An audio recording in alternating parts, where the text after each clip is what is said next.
Hello viewers, আসসালামু আলাইকুম। আজ আমরা কথা বলবো ফরজ নামাজের পর নবীজি সাল্লাল্লাহু তাআলা আলাইহি ওয়াসাল্লাম এর আমল। ফরজ নামাজ ইসলামের 5টি স্তম্ভের মধ্যে অন্যতম গুরুত্বপূর্ণ একটি ইবাদত।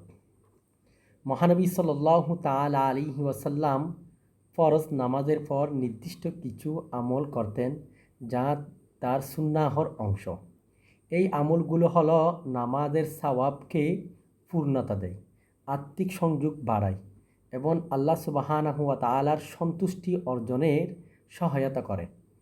আসুন আমরা ফরজ নামাজের পর নবীজি সাল্লাল্লাহু তাআলা আলাইহি ওয়াসাল্লামের আমলগুলো জেনে নিই। নাম্বার 1 হচ্ছে নির্দিষ্ট তাসবিহ পাঠ।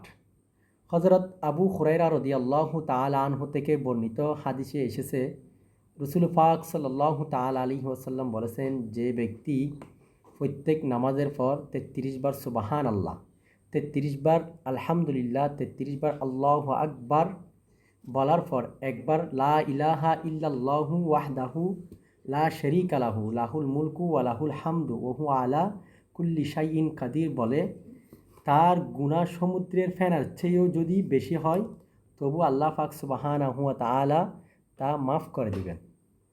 নাম্বার 2 হচ্ছে আয়াতুল কুরসি পাঠ। নাম্বার 3 হচ্ছে সূরা ইখলাস, সূরা ফালাক, সূরা নাস পাঠ করা। নাম্বার 4 হচ্ছে দোয়া মুনাজাত।